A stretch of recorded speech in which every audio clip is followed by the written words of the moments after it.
having a wonderful day. I love this city. Everybody's gorgeous. Right? There's not a cloud in the sky. We're gonna have the best day ever, and nothing's gonna stop us.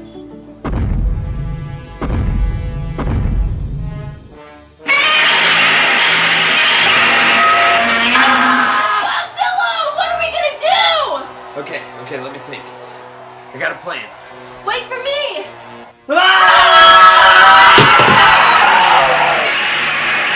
Sit down. Help us. What are you doing?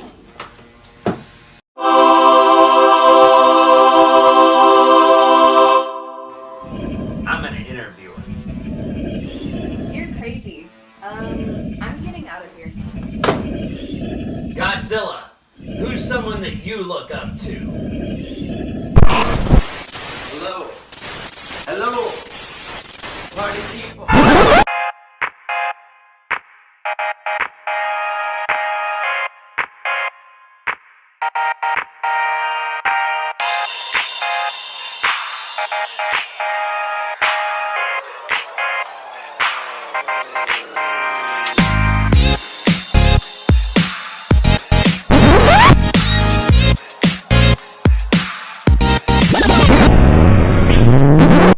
Party people, it's your boy, the Killer Kaiju, MC Popsicle!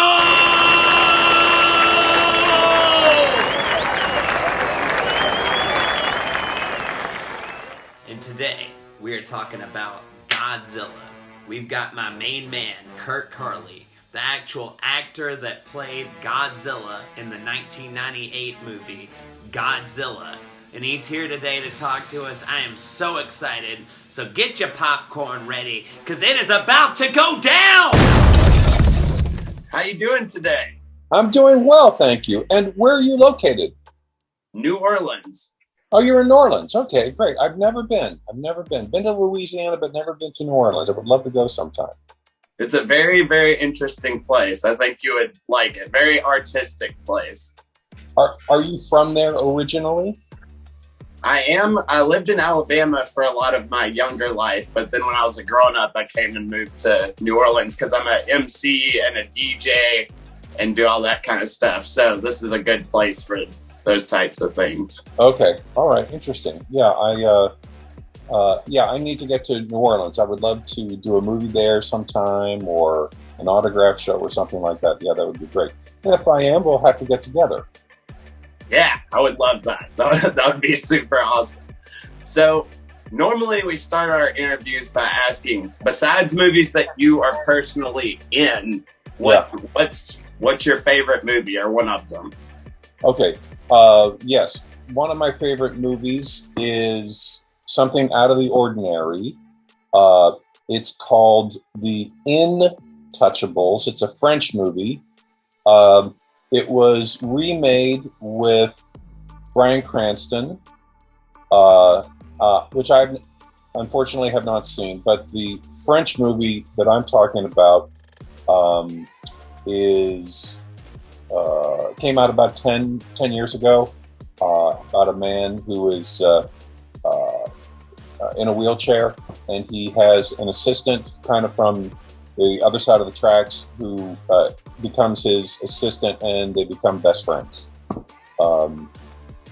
I've seen commercials and stuff for that. I know of its existence. I have not seen it. I had an aversion to foreign films for a while, and then I broke that recently. So I've been like delving into more foreign films lately, and that one is one that I've seen like floating around. Right. Yeah, and my other favorite movie is a movie from like 40-some years ago called All Bad Jazz with Roy Scheider. It was written and directed by Bob Fosse. Huh. Interesting. I've never heard of that one. Like, I love going back. Like, I love movies from like super, super long time ago. One of my favorite movies is like The Creature from the Black Lagoon. Sure, that's like, a great movie. Yeah. I love that. Like, I love how they look. They're very pretty movies back then, you know? Yeah, we'll get into, when we start talking about Godzilla and stuff, I'll get into a little bit about me and Godzilla versus the Smog Monster. Nice. Did you know a lot about Godzilla before you got involved with the movie? No, I just knew what any casual viewer would know from watching Godzilla movies on Saturday afternoons, on television. When I was growing, I'm a little bit older than you are, and so like there wasn't all this available data about Godzilla like at your fingertips with the internet and an explosion of print media. It was, you went to the local B. Dalton bookstore and there was like 2 science fiction magazines like Starlog and Fangoria and maybe like Famous Monsters of Filmland if that bookstore had that magazine. So I don't, for someone who's played Godzilla, I don't know a lot about Godzilla. I know people have come up to me and like, so what's your favorite Godzilla movie? And I'm like, well, I know Godzilla versus the Smog Monster, and I've seen them all at one point in my life, but I'm like, Shin Godzilla, I've heard of that. I know that's a thing, I guess. But if you ask me to give you a dictionary definition, I'd have to say I don't really know. I actually do know that because I did like a deep dive into Godzilla lore, and Shin normally means new or godlike. So it's like new and improved Godzilla, basically. Okay. Is what it means. Like, I learned that like yesterday because I kept seeing all these action figures that were Shin Godzilla, and I was like, is that a bad version or what? But I guess it's just a new version. So I learned that yesterday. Well, that is the most succinct explanation I've ever heard. So thank you for letting me know, because I've heard other people at conventions have tried to tell me, and I'm like, what are you saying to me? So thank you. Yeah, that's funny. That's funny that I happened to run across that like yesterday. Why do you think Godzilla has stayed in the public zeitgeist for so long? Because it's really old. Yeah. Well, it's a great character. And it's like one of the first. Certainly King Kong came out, in like 1933. Mm-hmm. And I think the first Godzilla movie showed up in the United States in 1954. But there's something really simple and basic about having people living their lives, and then completely out of left field, here's this giant monster, be it King Kong or Godzilla, that completely interrupts their lives, and then they have to deal with this thing that is so huge and gigantic and awe-inspiring that I think is just interesting. And how do the characters react to this character, and how do they find a way to survive, or how do they find a way to win? So, and there's just a coolness factor to Godzilla. I mean, I can't deny it. He's just very cool. He is cool. Yeah, I love it. Like the how the heck do you get picked to play Godzilla? Like, how did that happen? That's such a weird thing. How are they like, right, you're perfect? Yes. Do you want the long version or the short version? Because I have both.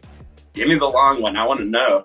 Okay. Well, a long time ago, when I was a kid, I went to go see Godzilla versus the Smog Monster at a matinee.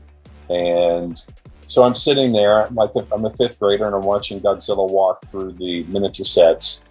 And I said to myself, I'm going to do that one day.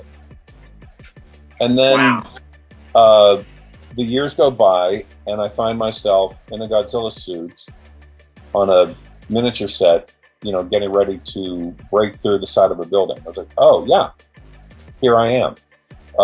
So to back up a little bit more, I was living in New York City, where I had been doing Little Shop of Horrors. I was in the off-Broadway production in New York back in the 1980s. Cool. And I was an understudy in that show doing The Plant. And after that show closed, I went around the country a lot, especially in summer theaters like CLOs, Pacific Light Operas around the country, and other theaters, playing The Plant for the show in these different theaters. So skip. uh, in October of 1996, I get a phone call out of the blue, completely out of the blue. And it was from a casting director here in Los Angeles. And I returned the phone call, and they said, well, the producers of Independence Day are looking for someone to be the next Godzilla. And I had no idea they were making another Godzilla. I had no clue that this was happening. And I said, okay. And she said, are you 6'3"? I said, yes.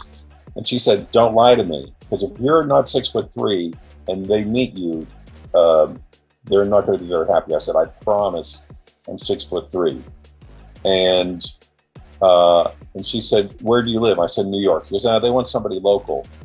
And I said, I'll tell you what, let me send you my resume and some of my information, and and we'll talk tomorrow. She said, okay. So I went home and I faxed all my stuff over.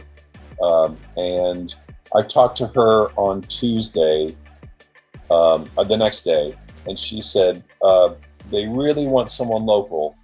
And I had this feeling like I can't let this opportunity go. And so I said, I'll tell you what, please tell them that if they want to meet me, I will fly out there on my own dime and I will meet them. And she said, all right, I don't think they're going to go for it, but I'll ask.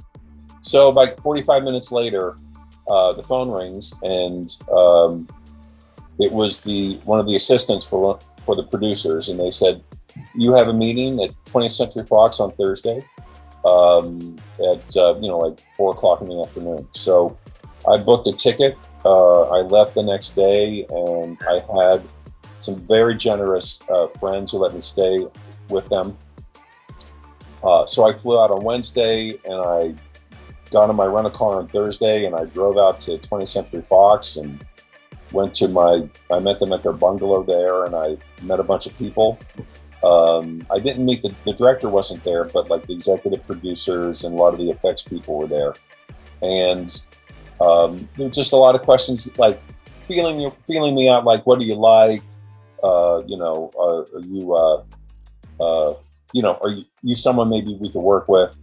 And then I told them about my experience doing Little Shop of Horrors and other big puppets, and that's maybe similar to playing Godzilla. And then at one point I said that, can I say something? They said yes. And I said, well, they were explaining to me about the motion capture they wanted to do, and the digital effects and the practical effects and the suit work. And I said, whatever this is, I can do it. And they said, okay, we're going to give you a videotape. And then we want you to come in. Next time we see you, we'll have you come in and you'll do your best Godzilla for us. So I took the videotape they gave me, and it was just a bunch of reference material of like alligators walking around and snakes and different reptiles movement, just the movement. And at this point, they never showed you a picture of Godzilla or a statue of Godzilla, nothing. You could ask questions, but they wouldn't show you a picture of anything. So they called me about a week later, and I went to another meeting in Santa Monica. And this is where I met all the people I met before, but also the creature designer, Patrick, was there, Patrick Totopoulos, and the director, Roland, was there, Roland Emmerich. And so I just started doing my Godzilla stuff, and it was a lot of, the audition was a lot of kind of being challenged to jump through hoops. Like, you would show them something, and then Roland would say, okay, do what you just did, but do it as low, with your chest as low to the ground as possible, and keep your back as flat as possible. Okay, back up, do that again, but keep your chest as high as possible, but still bend your legs more than you think you should. So it was just challenge after challenge after challenge. And that went on for about 20 minutes or so, maybe. And they said, okay, thank you. And so I left, and I was driving back to my friend's place. And I said, well, I think I did. If I don't get called back, I've done everything I could to get this job. I'm leaving there like, okay, I did everything I could. Then a few days later, I got a call, and they said, we want to see you again, and this time we're going to show you what Godzilla looks like. So it was me and two other guys, and Patrick, the creature designer, and they had a maquette, a model of what the new Godzilla looked like. And it was totally different than what I thought it was going to be. Because the Godzilla had very long arms, and I remember asking Patrick, so can Godzilla like completely rotate his arms like 360 degrees like a human? He goes, yes, absolutely. Asked a bunch of questions. We weren't allowed to take pictures or anything, but I remember drawing. I had a notebook, and I kind of drew a quick sketch of what it looked like. And then I just went back to my friend's apartment, my friend's house, and I just, used my imagination. Like, okay, if this thing is 220 feet tall, if it's 300 feet tall, how does it move? How fast is it? How quickly can it turn around? It's got a very long tail. Like how would that affect the way how the chest goes up and down if it has to get its tail up over a building or something? So I'm thinking about all this stuff. And then about a week later, they called myself and the other two guys in, and that was like the last big audition. And so I think I was the second guy to go in, and we walked into the studio where we actually ended up doing a lot of the motion capture for the movie. And there was a lot of people in there. All the producers were there, a bunch of assistants. And I remember I walked in, I put my stuff down, and they said, okay, Kurt, whenever you're ready. And so I started, and I took like a couple of steps, and I heard someone laughing, like off in in the studio. And I said, well, either I'm really terrible or I'm nailing this. So I'm going to pretend I'm nailing this. I'm just going to keep going. So, and that was even more of, like I said before, jumping through hoops, where, Kurt, do what you did, but do it this way differently. Do that faster. Do it as slow as you can, but still maintain that reptile-like movement with your back. And that was just. And the other thing I thought in my head was, I didn't want to ever stop moving. I didn't want to stop and take a break and ask questions. I was just, whenever they would say something to me, I would just keep on moving and then immediately do what they told me to do. I just constant movement. And I'm not sure exactly how long I was in there, but it was a while. And they said, okay, I think that's it. Thank you, Kurt. And I walked out of there, picked up my bag, walked out, got to the car, and I was very tired. Like when you're working out, you just don't stop for 20 minutes or half an hour. I was exhausted. And then it took like 6 weeks, month and a half for them to call and say, okay, yeah, we would like to work with you on the movie. So I did my best to put it out of my mind after I left Los Angeles and flew back to New York. What is taking so long? Because they had told us, like, as soon as the decision is made who we're going to use, we want to start working right away. So I was wondering what was taking so long, but eventually they got back to me. And then a couple months later, they called me in January, and then like in March, I moved to Los Angeles to actually work on the movie full time.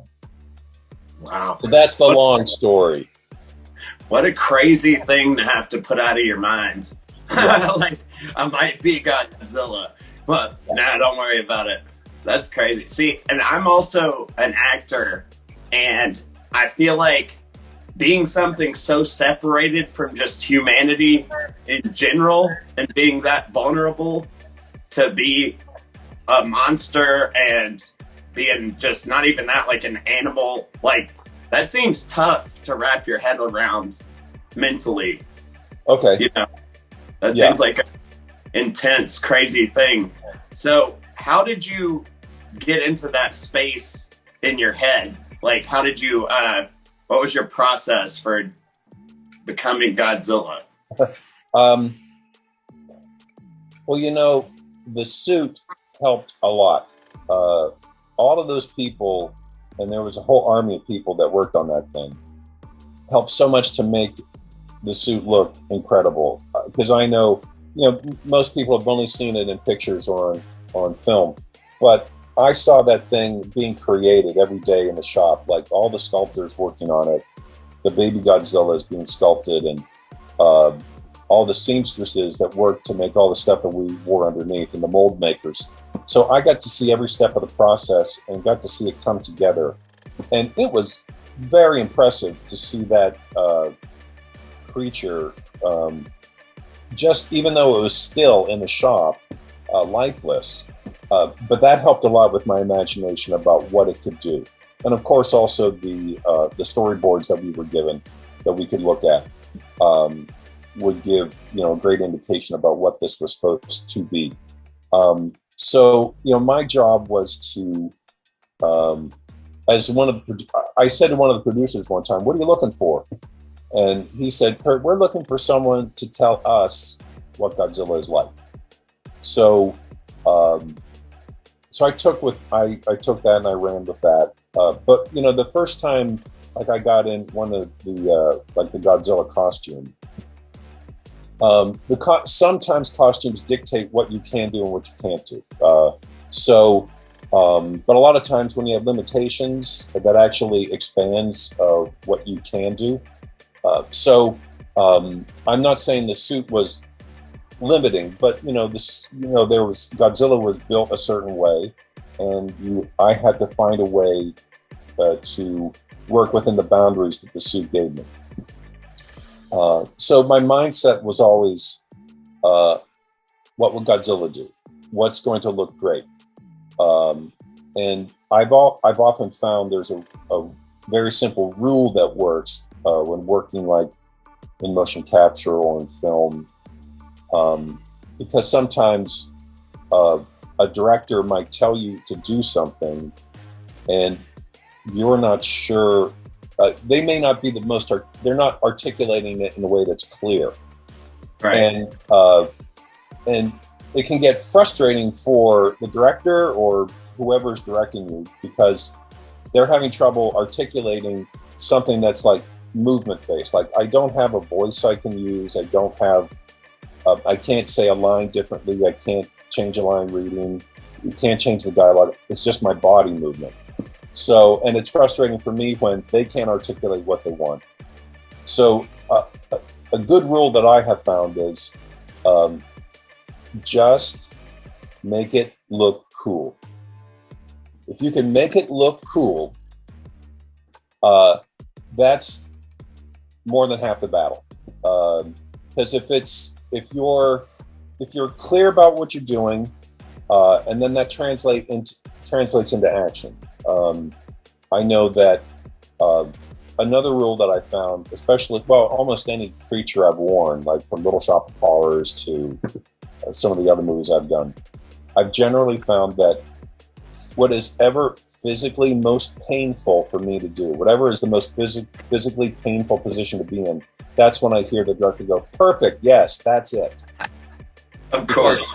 Yeah, you're less, it's like this thing you have to bear through, because the less you look like a human, the more it looks like a creature somehow. So, the more you arch your back and the more your back is killing you, that's yes, that's it.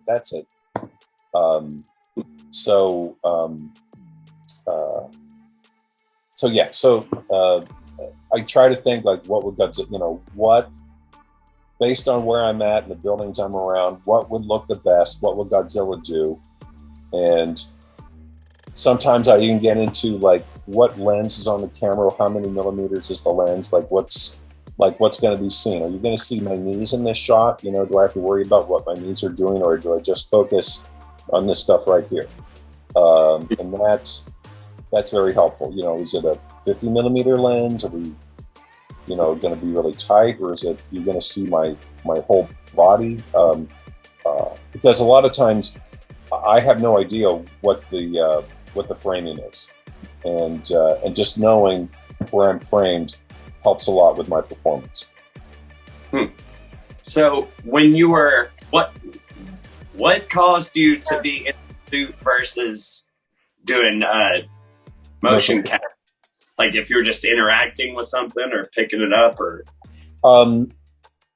Simply, when we were shooting miniatures on the miniature unit, we were 1/24 scale. So, there was the 1/24 scale cars and the streets and the buildings and everything. And Godzilla was 1/24 scale too. A lot of times, if Godzilla was actually breaking through something tangible, like a street, side of a building, Madison Square Garden, the side of the tunnel, they preferred to have me do that with the miniatures. Now there were some things, like some of the running sequences was better for CG. And of course, a lot of this was hidden with rain and fog and smoke and being at night. But for being in the suit, if it was something tangible that they wanted broken, they would put me in the suit to do that. Motion capture, we did all kinds of stuff for the movie. Now, what percentage of that made it into the film? I think it was rather low. But we worked, there's a scene in the movie where I think it's gumballs that get thrown on the floor and some of the baby Godzillas trip and fall on the gumballs. So they wanted us to come up with baby Godzilla's running via motion capture and then slipping and falling down. And so what we came up with was we took newsprint, back when newspapers were still kind of a thing. Pardon me one second. We took newsprint, we put it on the floor, and then we would run as baby Godzilla in the motion capture field, and then purposely let the newspaper slip out from, make us slip and fall. And so we did all kinds of slipping and falling on newsprint for a long time. They also had a special I'm blanking on the name of it. Treadmill, excuse me. They had a special, very big treadmill built. I think Nordic Track built it for us, so that we could be in the middle of the motion capture area and then just run as Godzilla. But a lot of time, like that was for like when Godzilla has to move fast. The suit can't move that fast. In the suit, I can't move that fast. So we'll try to do that with the motion capture. And also what was great about motion capture was we would be able to see in live real time. Like they would put up like wireframe buildings or actual footage from the movie, and they would have us run down like 6th Avenue in New York City. And I know, and then we would like maybe have to like walk around the building. And I know we did a take, and I actually stepped on a building accidentally during the take. And one of the animators was there, and I said, "I'm sorry, I'll have to do it again." He goes, "Oh, Kurt, don't worry, I can move your foot. That's no problem." He says, I can work with that. I said, "Really? You can just move the foot?" He goes, "Yeah, that's totally no problem." I'm like, "Oh, okay." He goes, "Yeah, I can work with that." Like, learn something new every day. Yeah. Was that hard for you when you're doing motion capture? Had you done stuff like that before? I'd never done motion capture before. That was my first experience with it. I'm not going to say I found it easy, but it was a lot of fun, because what I liked about it was you could work on so many different takes so quickly. The motion capture suit you're wearing is like wearing like a unitard, and you run 10 steps and they say cut, and then you back up and you just do it again. And so it's what I found about it was fun was how fast it was and all the different things you could do so quickly. And I got I learned pretty fast about how to use my body to walk down the street in between the buildings, like Godzilla did.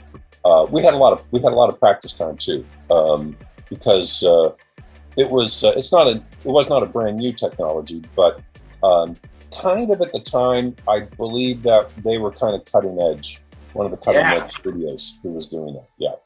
I was gonna say that because like that magnitude of like with all the computer effects and motion capture and all that, that was very early for all that type of stuff. So I would imagine that had to have a big lasting effect on the movie industry in general, because a lot of that stuff was stuff that we're going to use for forever, I guess. Right.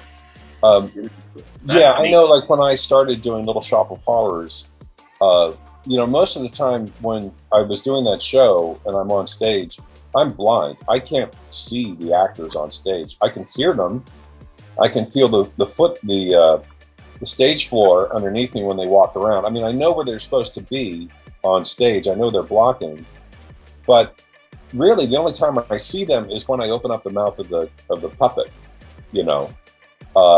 so you have to use your imagination and like, all right, I know they're over here, but also I may know that they're stage left, but I can't go too, I can't go too far, and so the audience can see, oh, he doesn't know where they are. He's not even looking at them. So we got very good at like taking quick mental pictures of like where I'm supposed to be, and that did translate to doing the motion capture about where I'm supposed to be, and this movement is too big and this movement is too small, and so that all those experiences kind of came together. Yeah, I would imagine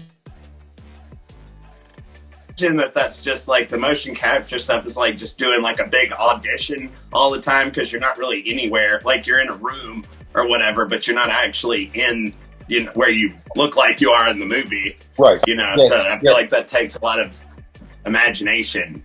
And it's so funny that you were Audrey too. Me and my girlfriend just watched Little Shop of Horrors for the first time like a month ago, and we absolutely loved it. Was that before the movie came out or after the movie had come out? Yeah, and let me be clear, like I was never in the movie, but that movie came out in 1986, like in the winter, like around December of 1986, and I was in the show.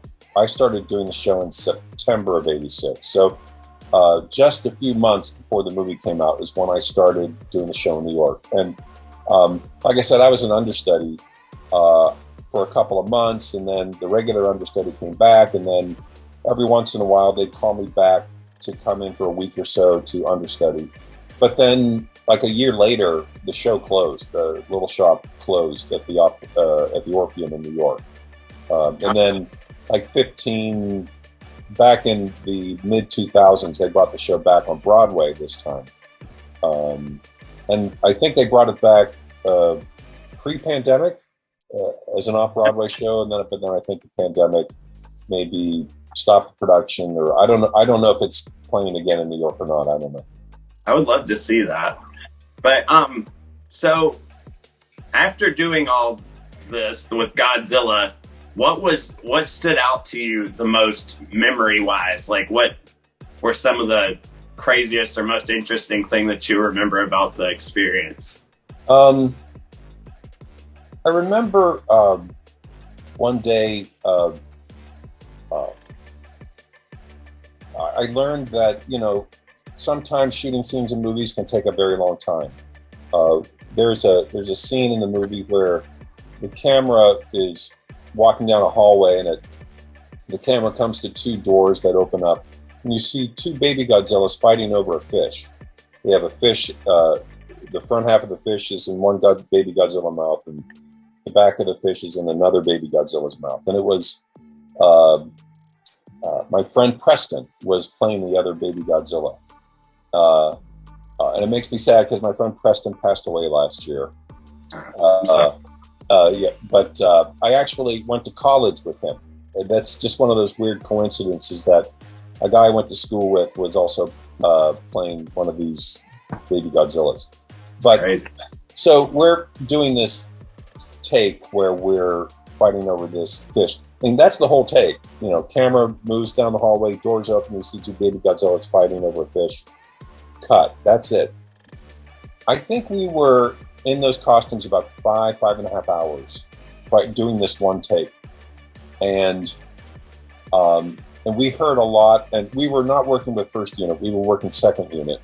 And we heard a lot of, we're just going to do one more and then that'll be it. I think we heard that, I don't know how many times. And it was like, no, we're going to do another one. We're going to do another one. And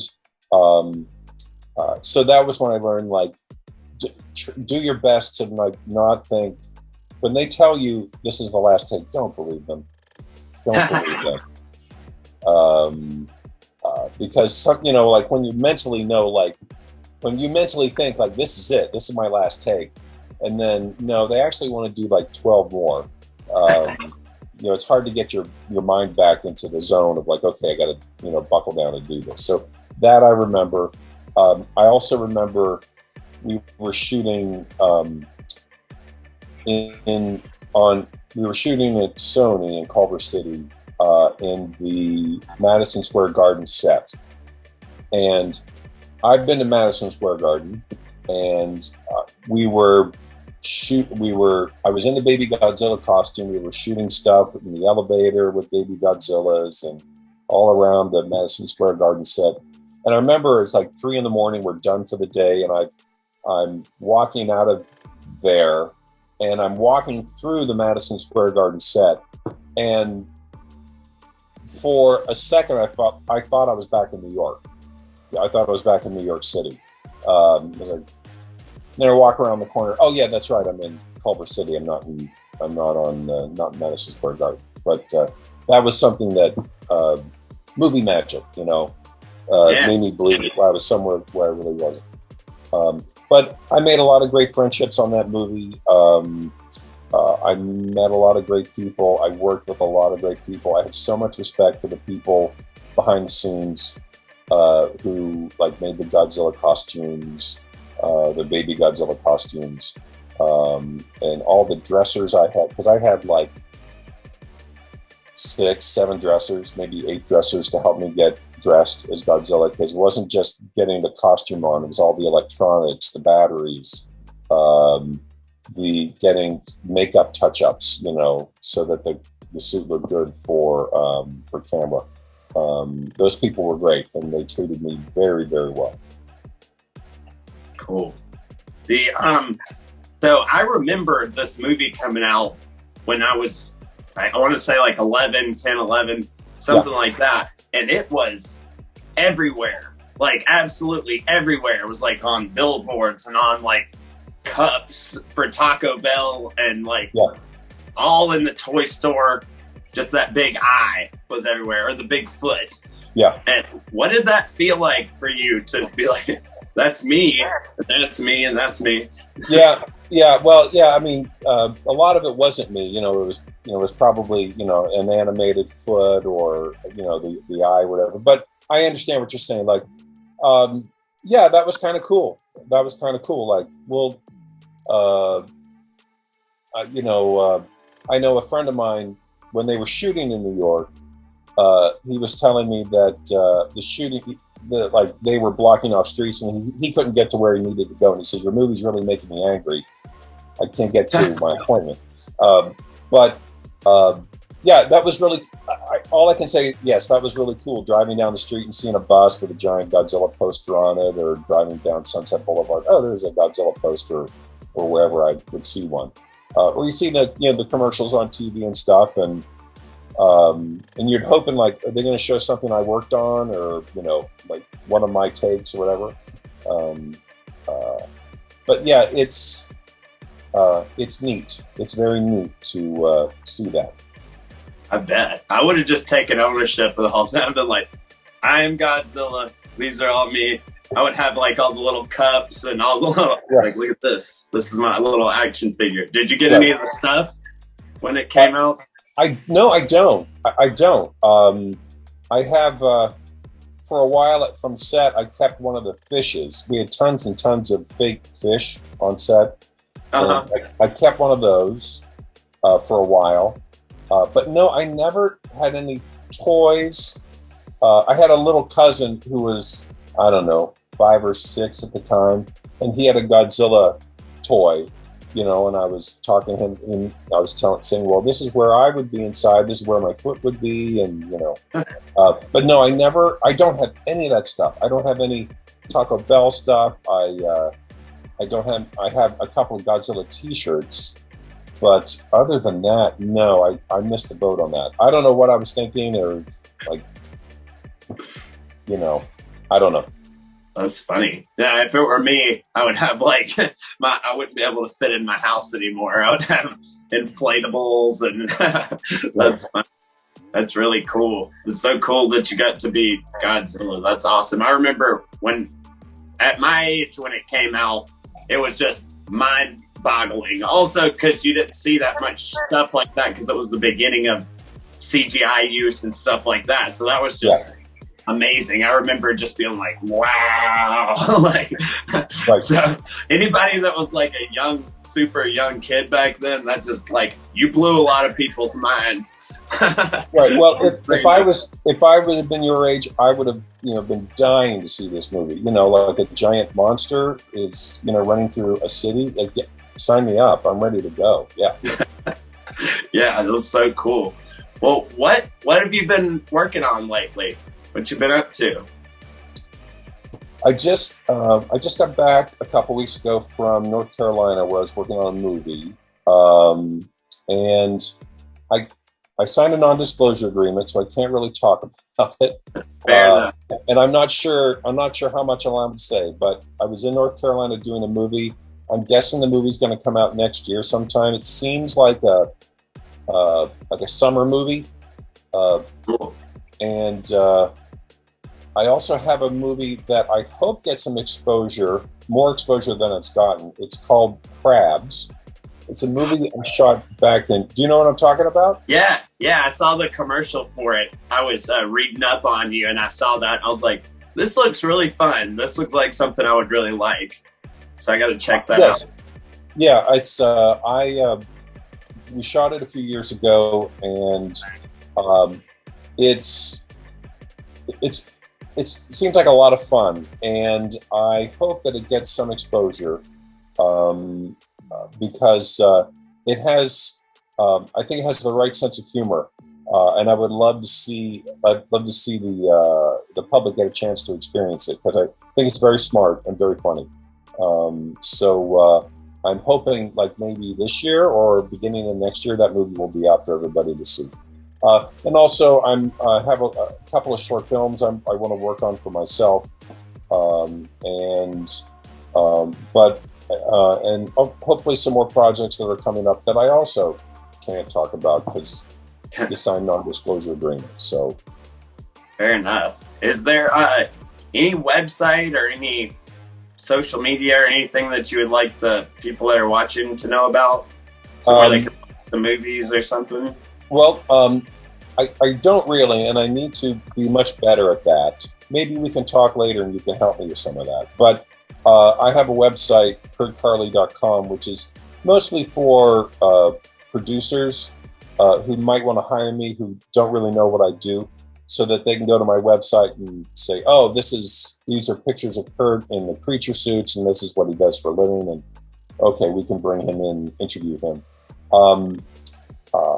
But I do need to, but I'm sorry, I don't have a Godzilla Facebook page or an Instagram or a TikTok or a Twitter, but I need to get on that. But, kurtcarley.com or, just that's really the only thing I've got. Okay. So that's a very long answer for I don't really have any Godzilla social media.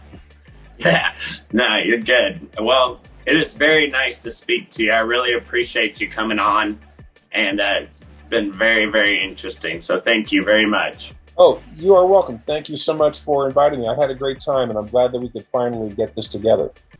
And that's about it, everybody. Great job watching the episode. You killed it. Thank you so much. Thank you, Mr. Carley. I really, really appreciate you being on the show. You were very interesting, very fun to talk to. I really, really appreciate it. Also, everybody, please follow my Facebook page, MC Popsicles World, to watch all my videos. I would really, really love if you did that. Also, check out a word from my sponsors. First thing, shout out to my new sponsor, Ramicus.com. Go to their website and see the brand new MC Popsicle shop. There's official MC Popsicle merchandise, shirts, hoodies, phone cases, posters, anything you can imagine, and it's all there now, so go! Also, check out my brand new handmade MC Popsicle logo rug. I absolutely love it. It was made for me by my new sponsor, Step On It Rugs. Make sure to follow them. They do amazing work. Another thing I wanted to talk to you about was the Toy Stash. Follow them on Instagram. They just sent me this Leatherface figure, this Predator figure, and the Toxic Avenger figure. They specialize in like super vintage toys. So if there was something you played with when you were a little kid and you can't find it anymore, they probably have it like in the box. So go follow the Toy Stash on Instagram or Facebook. They are incredible. Check out all this stuff. Make sure to follow them, guys. You'll love it. If you like the shirt that I'm wearing, make sure to go to getonboardman.com and order a shirt. They have all kinds of amazing wearable art. And make sure to follow Designs by Galarza. They made that cool custom popsicle hat that I was wearing a second ago. And they can make you your own custom merchandise, so make sure to hit them up. Also, shout out to my shoe sponsor, Solsfing. They make amazing future sneakers that are just bananas. Please follow them on Instagram. You will love their selection. Also, if you like the hat I was wearing in this episode, it was given to me by the Old Hat Shop on Instagram. Hit them up. They specialize in vintage hats. You can have a brand new hat from the 90s. And if you're thinking, hey, I want those sunglasses, and I want the sunglasses you wear in your movie Popsicle World, make sure to hit up Filthy Shades. Also, if you live on the Gulf Coast and need help with your pool or hot tub, hit up Emerald Coast Pools. They can fix everything and get you swimming again before you can say Baba Booey.